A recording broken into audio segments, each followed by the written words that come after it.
Across the sky ablaze, the dragon wheeled high above the battlefield, wings carving thunder out of the clouds.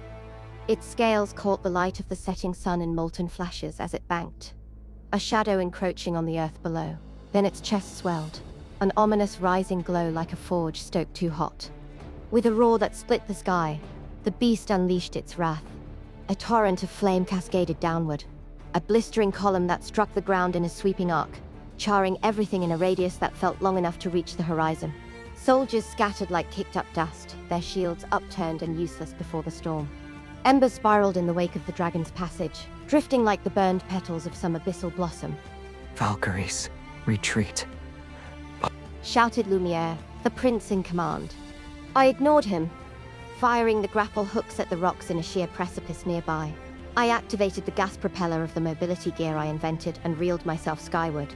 The harness against my uniform chafed and singed, rubbing my patience raw. With a roar of rage swallowed by the battlefield, I fired myself at the dragon along with the ultra steels, plated with scale blight, a low-weight dynamite that would blow upon hitting the target. I had one shot. Everyone I had loved, everyone I grew up with, everyone I knew who knew me, died because of the beast. And if to slay the dragon would take my own life, I wouldn't mind.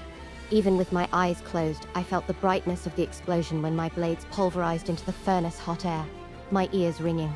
For a long time there was only nothingness, nothingness in white, too bright to see, and so loud it fell quiet. Deadly quiet. Was it how the afterlife felt like? When the pain from the fall out of the sky didn't come and the world slowly darkened, I peeled open my eyes. Ashes settled around me, while the land burned afield. A faint groan turned my head. A man with silver hair was lying under me, cushioning my fall, his arms corded with muscle around me like a harness, his face chiseled to otherworldly perfection. His veins bulged, the gaping hole of flesh and blood in his neck pulsing with threads of crimson mist. Filament thin, the mist unfurled a lattice across the gash, bridging the rupture. Over there. Shouted a cadet from the nearby rubble below us. I saw the beast fall in that direction. He killed a Valkyrie while at it. I saw it too. Echoed another. It's weak now, perfect for the slay. Still a dragon, mind you. We could get ourselves killed. The third one demurred. Think of the gold we'll make for skinning the dragon, eh? While the king's cook bastes the dragon meat, we'll bathe in such glory as we've never seen. The second man barked, greed frothing to the brim of his voice, more sinister than the dragon's snarl.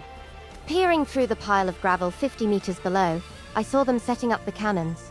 I tried to push myself up. As I splayed my hands on the sooty ground, pain coursed through me. I crumpled onto the man. Wait, I rasped through my tears, my voice hollow and rusty. This isn't the dragon, just a man. My voice trailed off. Glancing up, I met his siren gaze, a sneer hanging lopsided on a corner of his lips. Are you a fool? He mocked, his voice low-pitched like an echo from deep space. But I couldn't care less. Insult paled before injury. Valkyries have sworn to protect the innocent, but are you, though? I growled, straddling the brink of consciousness before I passed out from the pain. I let my breath catch.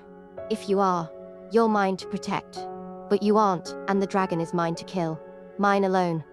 Devouring my words were the cannon bolts firing in our direction. Thunderous whomp cleft the air as the wings beat and took me aloft, each stroke shaking the sky like drumming on the battlefield. Cold wind swept and whistled until it was silenced. Warmth encapsulated me like a cocoon. I slept through what felt like eternity. Dream after dream, the stars wheeled into sunlight before it was all swallowed in red, tongues of flame licking up every building and into the sky. The day Tartarus burned, I slipped out to the steppe with the neighbor's twin, Kieran. We were testing the new fling bolt I made. Kieran grabbed my hand and ran while I screamed for Mum and Dad. They'll be fine, Luke told me. Kieran said, his face stern. But if we go back now, we'll be caught by the guards who locked down the city after the plague, and they'll kill us. You lied! I shoved him. My hefty shove left little impact. Remember Luke and I are twins? Kieran threw me on his back as if I were a sack. I can read his mind as he can mine. Dangling from his shoulder, I watched Tartarus burn from afar until the distance reduced it into a touch of blood red. Tears dried from my eyes. Kieran and I joined the refugees who sought sanctuary in the capital. Each year, the monarch of the Ivory City adopted some of the refugee children, but they only wanted boys. I cried my eyes out when they took Kieran. Before the Imperial Guards threw me out, Prince Lumiere stopped them. She's freckled and ugly. Her eyes and mouth are too big for her face. He said. His voice frosted the air between us. Turning to his queen mother, he continued. Any boy on the street can be more attractive than her, and she would never dare tempt me as a mistress, let alone a wife. He turned to his queen mother, who raised an incredulous brow. You can never be sure. Send her to train with Valkyrie. Lumiere cut the queen short, his voice final. The dragon incinerated her entire town with everyone she knew in it. She must be filled with rage and hatred, which makes her a perfect candidate. Father said we're short on Valkyries. Spinning on his heel, he mounted his steed and left, his cloak billowing behind him. From that day on, I trained as a Valkyrie for him. Or because of him, or both. I, Valkyrie number 027, swear that I will always protect the throne. The morning chant rang in my head.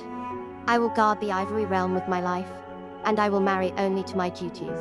But I was not strong. I was never meant to be a warrior. Each day I got beaten to a pulp. I had tried though. Tried to be better, stronger, faster. I tried so the monarch wouldn't despise me, and so I wouldn't be a burden to Lumiere. Wounds and broken bones didn't hurt as much as the longing for validation I could never satiate.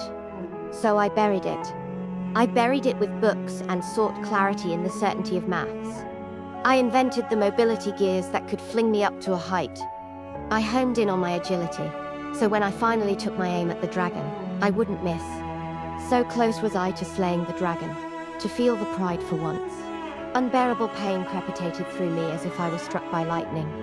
I gasped when it all faded into a sheer blackness, an oblivion sucking every effort, every longing, and every scream for life. And then there was nothing, a blissful slumber. Perhaps death wouldn't have to be so bad. Reluctant to open my eyes again, I woke up with a whisper of iron on my tongue, a tang of fatality, my head groggy. Where am I? I mused, propping on an arm, or so I tried. Every inch of my muscle ached. My limbs felt like jelly. I slumped into what felt like a bed, only to be caught by a strong hand. Time to wake up now, little Valkyrie. Said a distant voice, deep like an echo. You've slept long enough. I jolted around and saw the man with silver hair and a face too otherworldly to behold, a ruby glow emanating from his siren eyes. You... I snapped my eyes away, my voice trailing off. Ineffable fear encroached upon me, tears rimming my eyes unbidden. He smirked. Didn't you say that Valkyries have sworn to protect? Look, He paused, his siren eyes over his shoulder. all the treasures here need your protection, and you'd better get well soon. He put his hand to my neck and forced open my mouth. Red mist rambled out through his teeth like tendrils. My eyes flew wide. It says that the dragon's ichor has healing properties. That's why the only way to slay a dragon was to blow it up into pieces. Why? Flopping around like a washcloth lost in a stream. I hawked up the word. Why save me? I heard my rusty voice again, while the metallic tang dribbled down my gullet. He chuckled. The dragon doubling as a man, or perhaps the other way round. I just told you. He crooned, lowering his head next to mine, his breath brushing my ear. How are you going to protect if I let you die? Did you miss the part where I said I'd kill you? I retorted, holding his gaze. I protect the innocent, which you aren't. Are you sure? The man cocked a quizzical brow, running his tongue from the corner of his lips, his laugh mirthless. Didn't you try to stop the firing squad? Because you're so kind, you wouldn't kill a man without a trial? I was no fool. I snarled. And let me be clear once again. I wanted to stop them because they don't deserve to fire the final shot. Because no one knows hate like how I hate you. Only I get to kill you. Is that so? He hissed, the tip of his nose grazing my cheek. I call it bullshit, Miss Valkyrie. Taken aback, I bit my bottom lip. I think you're just like the cadets who want my life for rewards. But unlike the Simtoons, you're too uppity to admit you're just as self-seeking. Siren eyes. The man continued. Flame licked the walls from the firebrands upon the sconces, bringing out the ruby glow in his siren eyes. Glaring into those eyes, I saw my reflection, defeated and pitiful. So what that I'm self-seeking? I clapped back, refusing to concede. Who isn't? While they seek riches, I want my vengeance on you. The dragon shook his head, his tongue clucking, a wry grin tugging at a corner of his lips. What vengeance? He jabbed, his voice genuinely amused. What have I ever done to you? You burnt down Tartarus, incinerating everyone after my folks welcomed you to our home. They welcomed you when you had nowhere to turn. Unbidden tears spilled out despite myself. You were so young, and yet you remembered. He breathed, his voice a luring whisper. For a moment I felt his strength falter. His eyes down, wisps of silver hair shadowing his brow while he thumbed the tears dampening my cheeks. How could I not? I spat, my voice riddled with shivers. Did you see me do it? Or is there any proof? Seeing me at a loss, the dragon raised his chin again, disdain seeping through his half-smile. So high and mighty you wouldn't take a man's life without a trial. What about a dragon? Don't I deserve a trial before you rule me guilty? You never allowed me a chance to prove my innocence. And you want me dead because it's the right thing to want. No, Miss Valkyrie. You don't seek gold or vengeance, but love. You want the people of the Ivory Realm to love you as their hero, so your life will continue through their memory after your death. That was your desire. But do you know it's always better to be feared than loved? Love is preserved by the link of obligation, which, given the baseness of men, is broken at every opportunity for advantage. But fear is preserved by the dread of punishment, which never fails. Letters trembled on my lips but wouldn't form into words. His larynx bobbed, a chuckle escaping from his throat. Look me in the eye, sweetie. Look me in the eye and see for yourself what your heart desires. I did as bid, taking a long look into the abyss that gazed back into me. The dragon was right. I was only 9 when Tartarus crumpled into ashes. I didn't know how it all happened, and much of what happened I learned from the history class after the monarch adopted me. Rather than slaying the dragon, I longed for the validation that came with the heroic act. My unwarranted hate hinged on the desire buried under layers of consciousness that I wanted to be loved.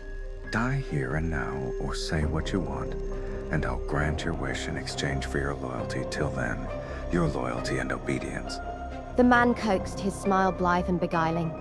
I hung, trembling between a rock and a hard place. I let my voice catch. I want to be remembered. A cold sting stabbed as he sank his teeth into my neck. Deal. He chuckled. Now get dressed. We have a banquet to attend. Fuck you. I spat. The wound he had just left spread around my neck, tightening like a thorned vine. The man held me in his arms as he watched me choke. That's not a wise thing to say, Miss Little Valkyrie. Although I wouldn't mind if you put your money where your mouth is. You and I have just made a deal. He grabbed my neck, the web of his palm against my larynx. I gulped back the tears welling up in my eyes and glanced at my broken legs under the duvet. How can I obey your orders when I can hardly sit up? So lie down. Do you hear yourself? I sneered. He let his lips skim my earlobe. You're very funny. Am I? Or are you sick? I clapped back despite the color rising to my cheeks. I could feel it. You flushed, Miss Valkyrie. He teased. Does your heart tremble when you hear my praise? Will you fall to your knees if I tell you that you're the most stunning creature I've ever met? The moment you are disturbed by insult or pleased by praise, you are still a slave. And that shall be your first lesson here, Miss Valkyrie. Which of your eyes saw me pleased? Both. I hawked up a cackle bereft of mirth. Not sure about the lesson, but I sure can relax here. Even if the sky falls, I know your glib tongue will tank the hit like it tanked all mine. Leaning on his side, he propped his cheek against his thumb, his forefinger grazing his pale red lips. And I shall count on you for the same, should such a fate betide. You... Amused, he snapped his fingers. Wings flapped through the mouth of the dragon's lyre, gliding toward us. A raven alighted on his shoulder. Oh, look. He said, Your costume is here. My what? Your costume. The dragon deadpanned, glancing sidelong at the bird, a blithe smile dangling on his lips. Turning my head without taking my eyes off him, I mocked. With all the treasures at your disposal, even the world's most expensive dress would be a breeze to you. And yet you want me to dress up like a crow? Are all dragons stingy like you? It's good knowing how to talk. He hissed with a sigh, his siren eyes narrowing. Better knowing when to keep quiet. With another snap of his fingers, I saw my soul fling out of my body. He caught me again, or the empty shell of me, as I fell and tucked me in. No, he didn't want me to dress up like a crow. He wanted me to go as the crow. Not only did I become the fiend's henchman, I got to accompany him to my first banquet as a damn bird. Son of a bitch. My words came out in a call that grated on the ears.